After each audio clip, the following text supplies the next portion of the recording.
Masyal natin. So medyo matagal tayo mga boss na walang update sa ating mga alagang inahin, no? At mga patiners dito sa ating babuyan mga boss. So mga boss ay mag-update muna tayo ngayon sa inyo ng kung ano na kalagayan ng ating mga baboy dito. Yan. So diyan lang sa taas mga boss at papakita ko sila sa inyo mga boss.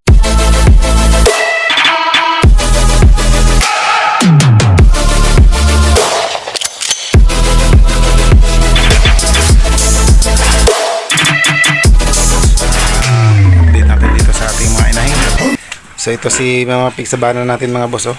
Yan. So sa mga boss ay ano na siya?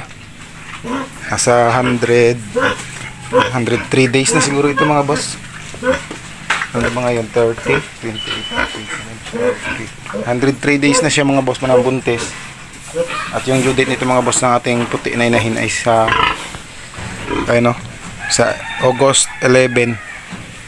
So hindi pa ako nag-umpisa nag-lactating sa kanya mga boss. So nagla-lactating ako kasi nagbibigay ako ng lactating mga boss sa mga buntis na inahin ay sa ano pa 1 week before siya mga anak, no? So I think mga boss sa 105 siya sa 2. So siguro mga boss magbibigay ako mga 5, mga August 5 ako magbibigay ng lactating. Pero kunti-kunti lang muna yung mga boss, half kilo lang kada kain. Yan, so kinapa ko yung tiyan niya ngayon mga boss, ay okay naman.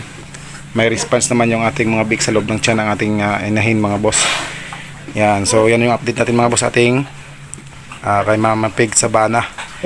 Yan, so sa August 8 yung due date niya. So sana maganda lang yung panganak at okay na rin kung hindi na rin bababa ng 10 yung kanyang anak mga boss. Sa tingin ko kasi mga boss, konti lang yung anak niya ngayon kasi maliit yung tiyan niya sa ngayon na pagbubuntis niya mga boss. Tinitingnan ko lang mga boss ay medyo maliit yung tiyan niya sa ngayong pagbubuntis niya. So yung nakaraan kasi mga boss ay malaki yung tiyan nito, kaya naman mga boss 13 yung anak niya. So 15 namatay lang yung dalawa, yung 13 yung nabuhay natin dito sa Mama Pig sa bana natin mga boss. Yan, at dito man mga boss ating itim. Yan. So ito mga boss, di ba video na ako dito na nag-abortion ito mga boss na ano siya, parang nasusan mga boss, nakunan siya mga boss. So nag-abortion ito at mga 2 to 3 weeks mga boss ay ngayon, simula nung nakunan siya mga boss, 2 to 3 weeks ay naglalandi na naman siya ngayon mga boss. So ito ngayon mga boss, oh, pang 3 days na ito ng paglalandi niya. Ayan, oh, medyo mapula-pula at medyo malaki-laki yung kanyang ari. So baka bukas to mga boss ay magi-standing hit na ito kasi tinry ko siya kanina mga boss na i-standing hit. Medyo pumapalag pa ng kunti.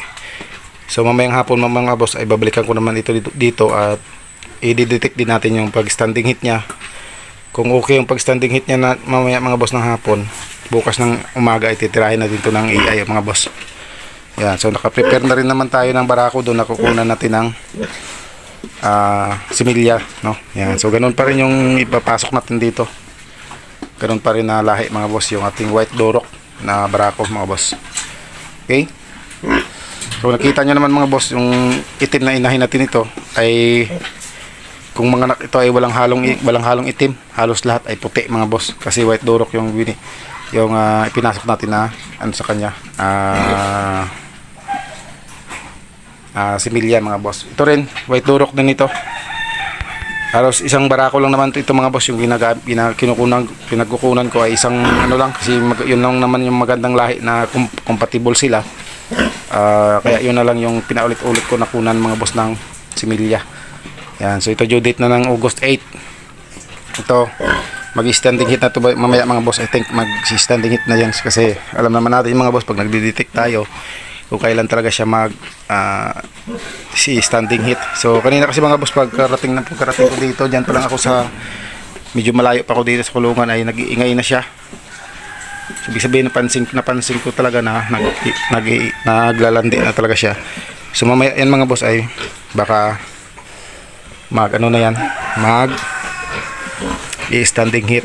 Then pag wag standing heat mamaya ng hapon, i-ay natin bukas sa umaga mga boss. Okay? So isang beses lang kasi kami dito mag i-ay mga boss. So kung nakikita ko sa ibang vlog ay 2 beses na umaga at saka hapon. Dito sa amin isa lang. Pero maramihan agad, nasa 300 ml agad mga boss. Yan. Okay?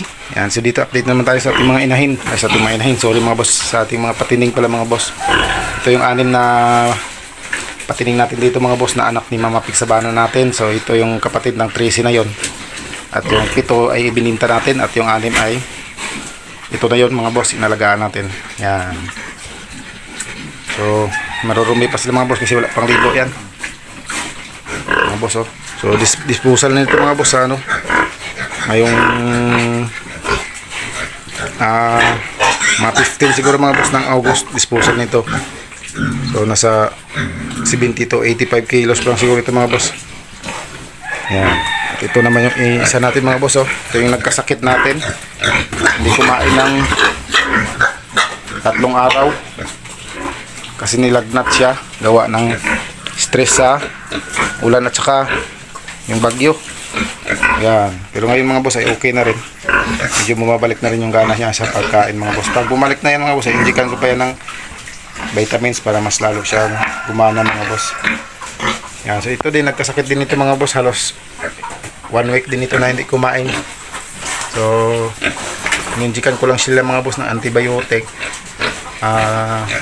Pagkatapos na natapos ko mag-inject mga boss mga 3 days ay kumain na rin. So, halos okay na rin sila mga boss. Medyo maliit pa yung iba dito sa 70 kilos pa lang siguro yung mga boss. Pero bata pa naman ito mga boss. Halos 3 buwan pa lang ito at 3 araw din. 28 kasi ito mga boss nag 3 buwan. So 31 pa lang ngayon. So 3 months and 3 days pa lang ito.